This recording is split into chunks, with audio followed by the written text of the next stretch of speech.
people who aren't business owners don't realise how exhausting it can be just mentally. So in my past, I've suffered with anxiety, and I do struggle with it sometimes still today.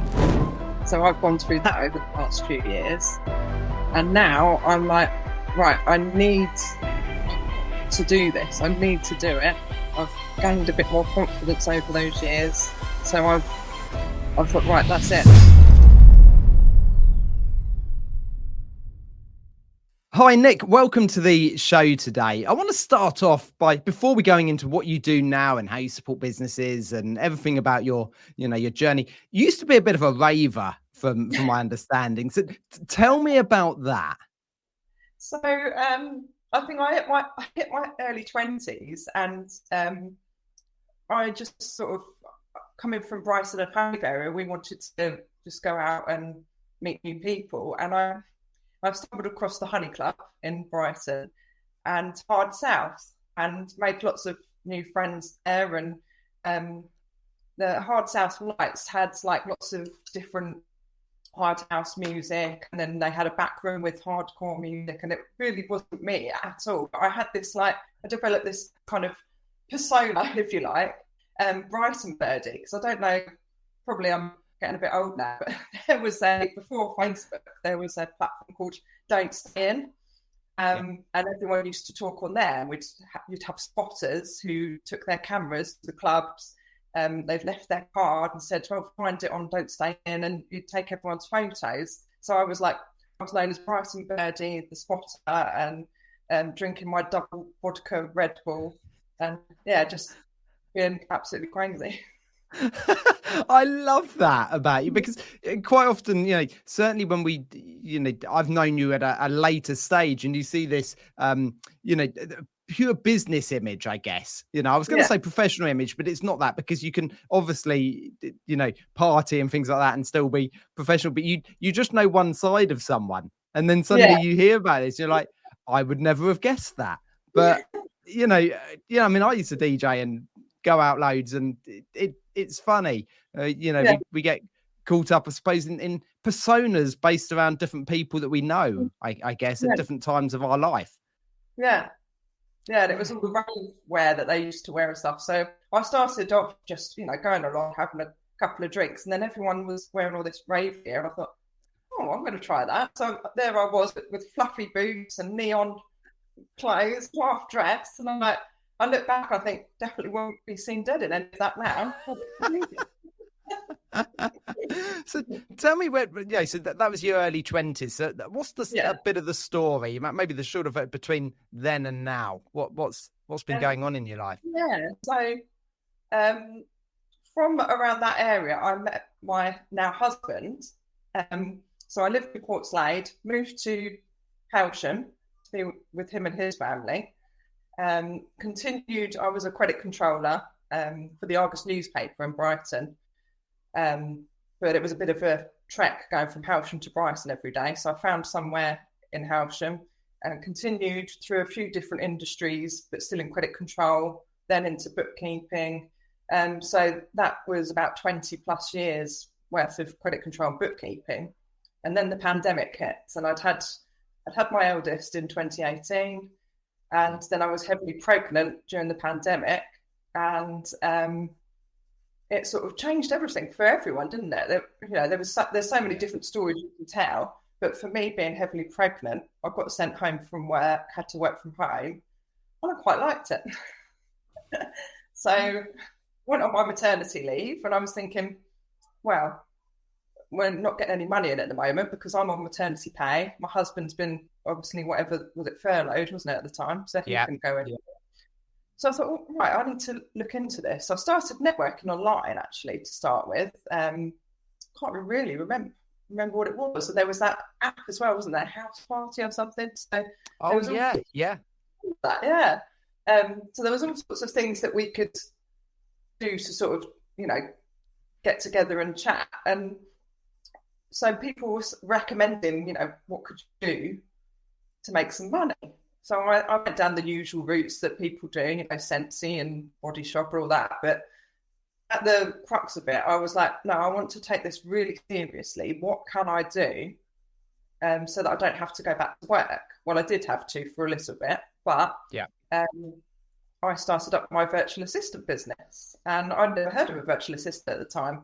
But I'd started networking face to face by this time in 2021, and everyone was really supportive of it and said, you know, you've got to go for it. So I went back to work part time. Ended up only going back for about 4 months, I think, before I handed my notice in, and just thought, if I'm going to take this seriously, I've just got to go for it. I'd managed to get a couple of clients through friends to start with, and then since then I network everywhere, as you've probably seen.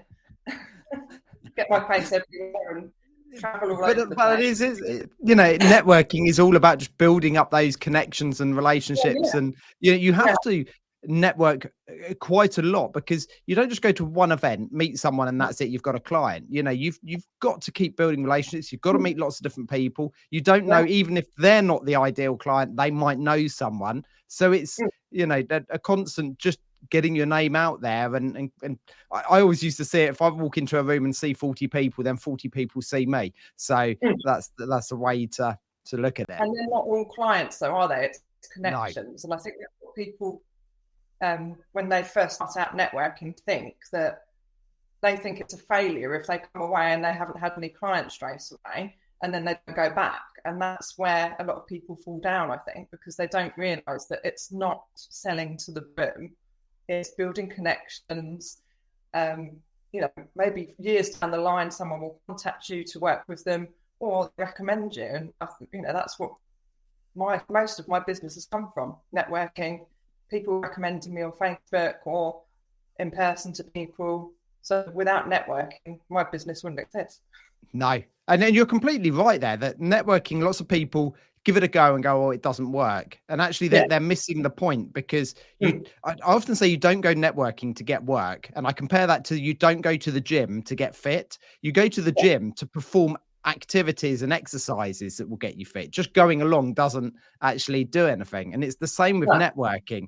Just going, it doesn't mean you're going to get work. You've got to build connections and relationships and contacts. Then that will lead into work. Yeah, the work and the money will follow. You've just got to build those initial connections. Yeah, it's like you have to speculate to accumulate, don't you? So obviously most networking you have to pay for, don't you? But you need to have a little bit of money at the beginning, definitely. You know, some businesses just start up and not spend anything, but not many. No, and that is a challenge, isn't it, when you're starting out? I mean, how did you find that startup period? In fact, I'm never sure we ever leave that startup period, because I think we're always adapting, so it's something new. But certainly that first 12 months, 18 months, 2 years, how did you find that? It was tough. I mean, I've got 2 children, as I said, so they were in nursery, so I was paying nursery fees to be able to work. And it got to a point, because it's always up and down in self-employment, isn't it? So you can get some regular clients and you think, great, this is great, I'll increase my nursery hours or whatever, you know, costs that are out there. And then I lost my biggest client, actually, because I'm 3 years in business. You're always still learning, aren't you? In that early period, I had a really big client and then some little ones. And that one went. And I was like, what am I going to do? And we've all had those at our moments. Luckily, I was able to pull my daughters out of nursery to save on the fees there. And then obviously networking again, build up your confidence, get out there, and sooner rather than later, I was back up again. And then there's been some ups and downs, but, you know, definitely, I think being able to save some money on that nursery fee at the beginning has helped. Yeah. And then you said, you know, get back out there and build up your confidence. And that is a massive thing, isn't it? When you lose a client, you know, it can certainly, you know, at the start, you're a small business. You know, you and your business is almost as one, and therefore it feels like a rejection of you and things like that. And it's tough, isn't it? You know, you have to be quite thick-skinned, or I don't know, or have better belief in yourself. I don't know the exact sort of way to deal with it. But it is hard. Yeah. Yeah. And I mean, most of the time it's nothing to do with you when you lose a client, is it? It's, you know, something's happening there, and so they've, you know, some of them have gone bust, some of them have, you know, just not got the money at the moment, and one of them just needed someone to work every single day, and you can't do that. So, you know, it's not, you do take it personally, and it is hard. I'm very good at giving other people advice when it happens to them. I think we all are. Yeah. What I say, do as I say, not as I do. Yeah. I agree. I mean, I read lots, I do a lot of podcasts. I speak to lots of business owners. So I sort of feel like I know it, but I don't necessarily live it. And that's always the problem. You know, I could give you advice. Oh, no, you don't need to think like that. Do that. But then in my head, I'm literally eating myself alive. And I guess it's finding those sort of mechanisms and coping strategies and just, I don't know, that belief, that inner belief, and going back to why am I doing what I'm doing, and trying to make sure actually stay true to that, and understand that you will lose clients and the road is bumpy, you know. But I think we just celebrate successes so often and then beat ourselves up about the failures, but they're not failures. No, but we see them as failures, don't we? But actually, I think it's learning curves, because obviously you just need to make sure that you've got something. Just keep it going. And that's why, you know, when people market on wherever they're marketing, whether it's social media, or you need to keep that consistent email marketing. If you think, I can't get any more clients anymore, I'm completely at capacity, and you stop everything, then you lose that client. Well, no one's seen you for however long, and so then you've got to start all the way back from the beginning. But if you're constantly marketing yourself, I mean, I had one recently. I had a client that disappeared that was massive, but because I constantly market myself now, I'm still going out networking, even though I don't need the clients. Yeah, sometimes you do need them, and someone came along literally straight away and replaced them. So you just never know. Sort of backfilling those. And actually, there's interesting point. I said this to some while ago. Even though, you know, I was almost at capacity, couldn't really take on much work. Actually, going out networking can be good for me almost on a mental state, because I work from home and work by myself a lot. But actually getting out, seeing other people, talking to other business owners, maybe understanding some of their problems, or being able to tell them yours, and just to have those relationships was actually really good for me on a mental side, almost regardless of winning work. And that actually took the pressure off from, I'm not going here to win work, I'm going to build relationships and do things along those lines. And then work did come along, and actually I managed to fit it in and do it, and and reap the rewards. But it's easy to think, oh no, I just need to crack on and sit behind my desk all day. Yeah, I think I definitely see that that's a downfall with a lot of business owners, because they get so busy that things start falling, in the background, because they're doing the actual work, but they do need to keep up that presence at the same time, the consistency. Yeah, consistency. Yeah, and any small little bits of consistency are key. I think we all, look at these massive goals. But actually, as you know, over the last couple of years, you've adapted, you've changed, you've moved, you've refined your process and your offering and all things like that. And you only know that from just continually doing it. You've got to just have a go at something. Okay, that didn't work. It needs refining. Or that's really good. Okay, I'm going to push that a bit more. And have you found that sort of the clients that you work with and the way you work, how and you've adapted to that? Yeah, because obviously I'm 3 years in now. At the beginning, I thought that my ideal client was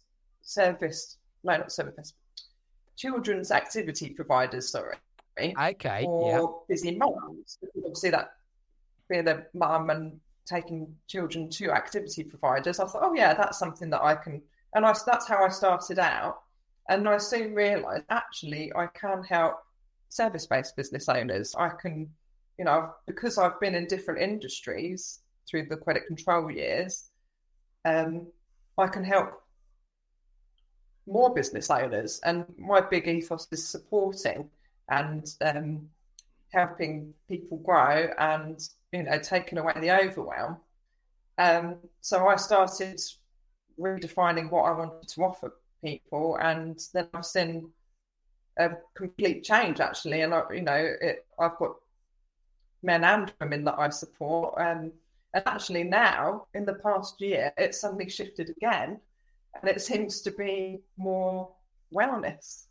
I don't know, it's really strange. So like coaches and Reiki, all sorts of things like that. It's really strange that you can go from one extreme to the other, really, and still provide a great service to them.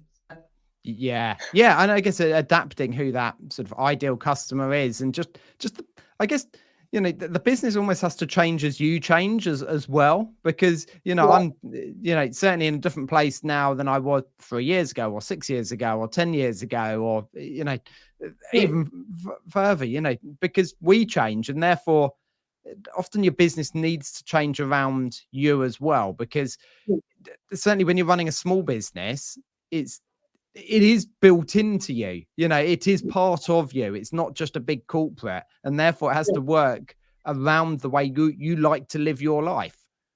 Yeah. If you're running your own business, you want it to be flexible. Otherwise, what's the point in running it? You might as well go back and find an embroidery role, mightn't you?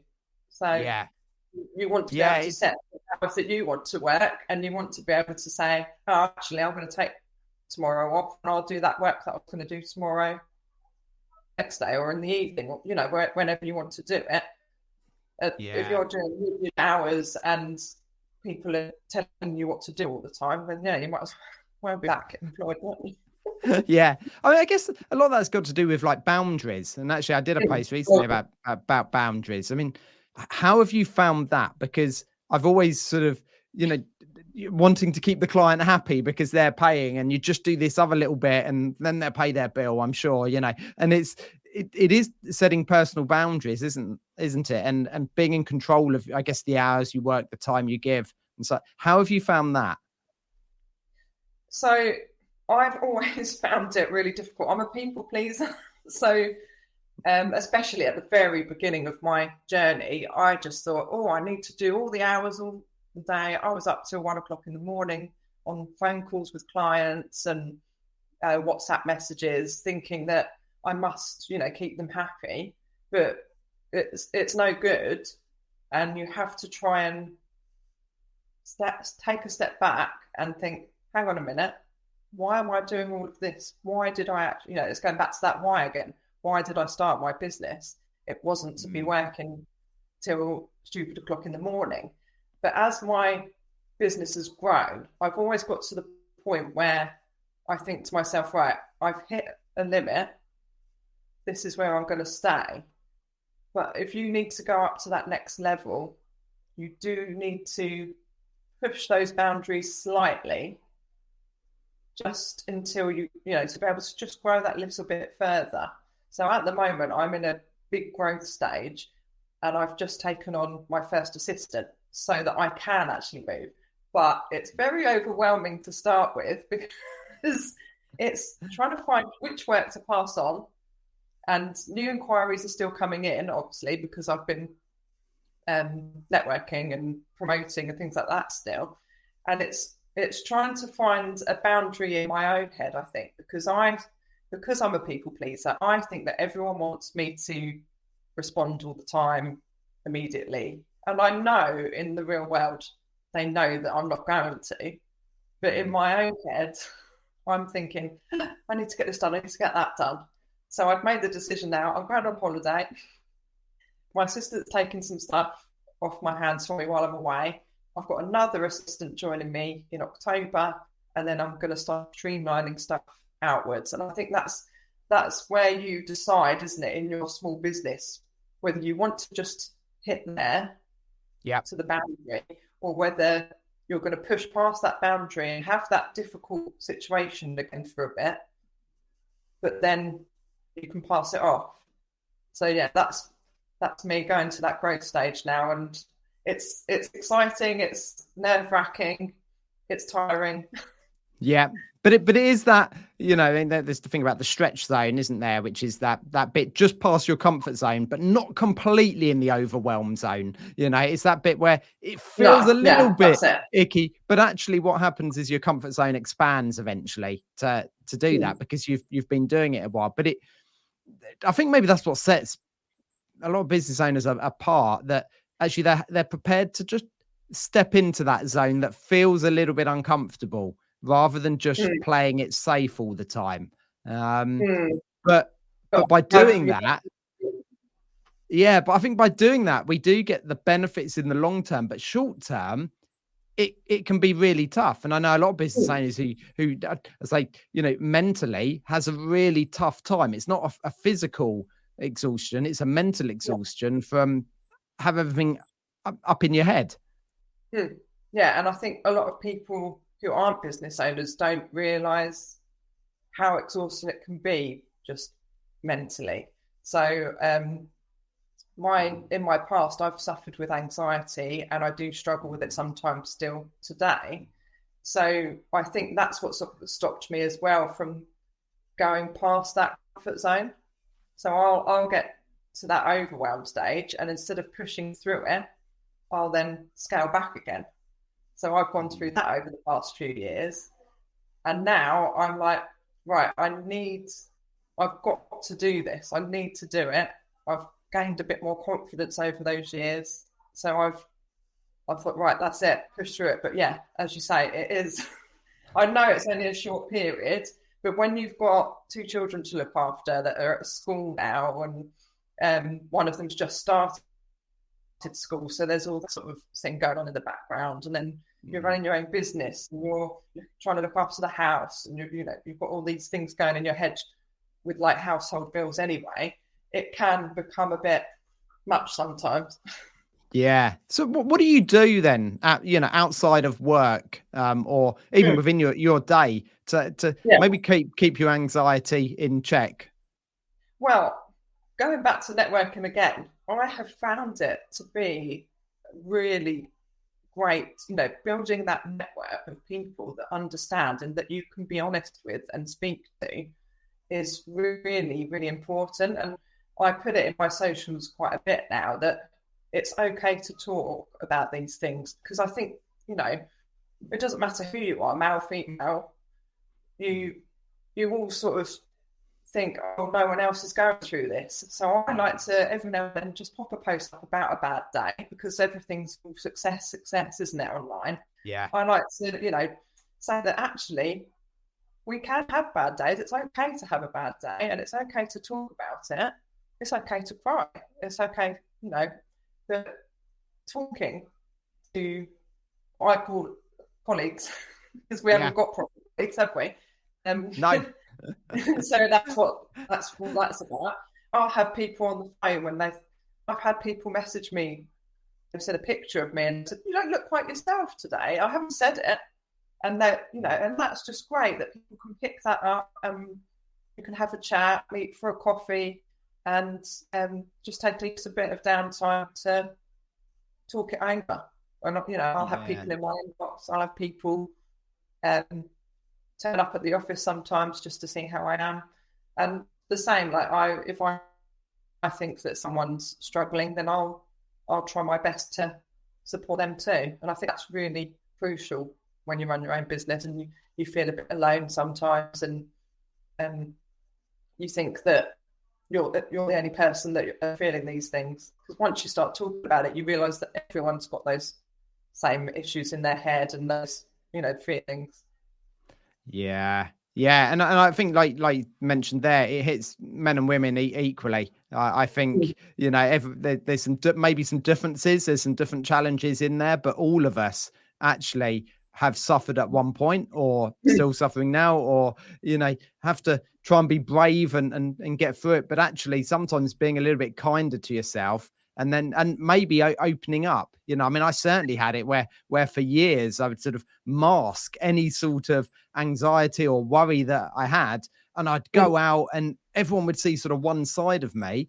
The problem was when I got home, I was exhausted. Absolutely exhausted because of that mental masking, I guess, of pushing down any emotion that I might have, because I didn't want to show any sort of weakness. That was how I saw it in my head. But now I sort of accept that, you know what, I have good days, but I have some awful days as well, and that's okay. Yeah, that's okay. Yeah, and that's the thing. I'm loving the fact that people talk about it more now, though, because it is becoming more normal to talk about it, and I think that really does help our mental health in general, that we can just say immediately that, oh, I don't feel quite right at the moment, or something's niggling at me, and we can talk it out and, you know, feel better about it. Yeah, definitely talking, meeting other people and speaking about it is key. So what are your, you know, you've got some plans, you're going to take on a couple of people and things like that. Where will we see Nic Gray in a year's time? What's the plan?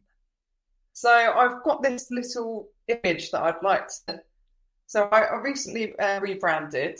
I used to be Nic Gray PA, and again, I found that as like a persona I was hiding behind. So I think my confidence came out a bit more once I got rid of that PA, because I'm not a personal assistant. I'm a virtual assistant. I'm not in person. Well, sometimes I could be. I found like I was just hiding behind the name of Nic Gray PA. So I rebranded as just Nic Gray, just me. This is me. But now my vision is Nic Gray and Associates. So hopefully in a year's time, I've got 2 assistants now, and then we'll grow together and we'll keep building, and we'll have a great team of virtual assistants. Yeah, that's brilliant. And I guess the virtual assistant side, the reason it does so well is because there's a lot of small business owners who just need some support. You know, most business owners start their business and they're good at their job, but not all of these other areas. And, you know, and whatever that is, and having actually someone who can just support them through that enables them to grow their business, I guess. Yeah, and it's the fact that they don't need someone full-time or even part-time. It can just be a couple of hours a month. Just, you know, just something to lighten that load, and unburden them with things that they don't like doing. Yeah. So I want to finish off today. Two questions. The first one is based around networking. So what's your sort of number one tip for anyone thinking about going networking? Well, definitely just do it. Is one thing.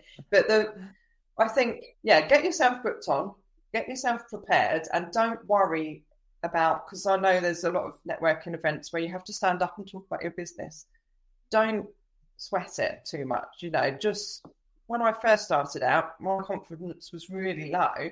I knew I had to show up, and I would just stand up and just say my name and my business name. Really, you know, I didn't say a lot at all. So, and people are very welcoming in any networking meeting I've been to, and they'll pick up that you're new, you know, and hopefully they'll come over to you and speak to you anyway. And just make sure you go into the room with a smile and have those business cards ready. Yeah, brilliant. It is that truth.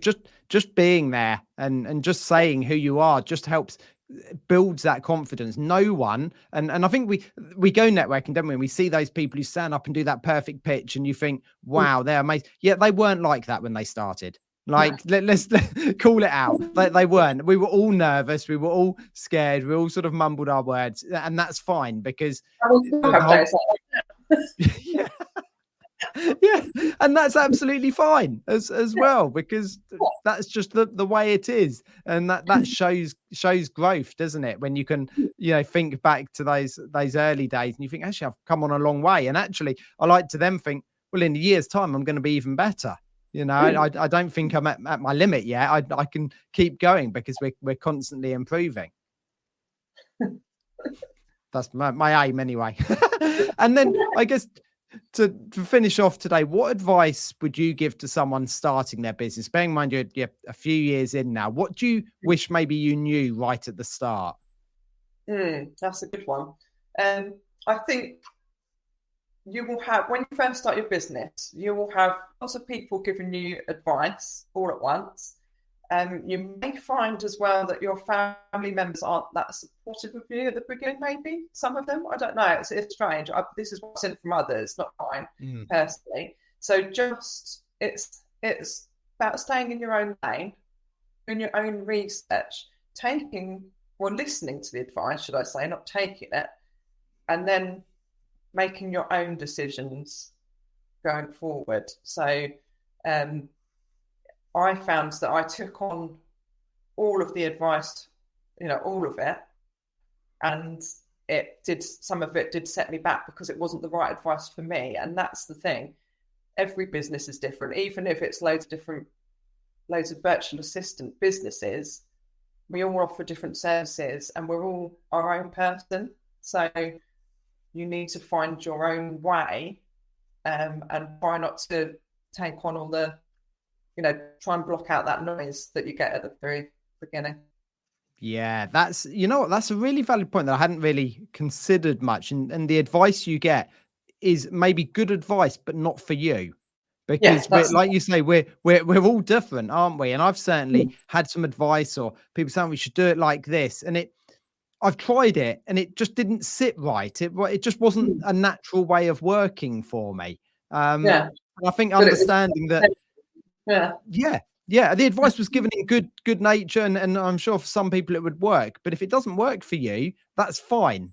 One doesn't mean it's bad advice, and it all doesn't mean that you're doing something wrong. It's just there's many ways to do it, and you need to find the way that works for you. That's it. Yeah. Nic, thank you so much for chatting to me today. I've loved hearing about, your journey and your story. And I'm really pleased you sort of, pushed through those tough years and now I've got that extra little bit of growth. And I'm, always excited to see what you've got coming next. And I don't think, even just, the associates, I don't think that's the end. I think there's going to be much more because I can see you continually pushing forward. But yeah, thank you for joining me today. Thank you so much for having me. Thank you for tuning in to this episode of the Balanced Ambition podcast. I genuinely hope the stories inspire you as much as they inspire me. If you found value in today's conversation, please share it with a friend. And remember, by subscribing, you won't miss an episode, and it would truly mean the world to me. Stay balanced, and I'll see you next time.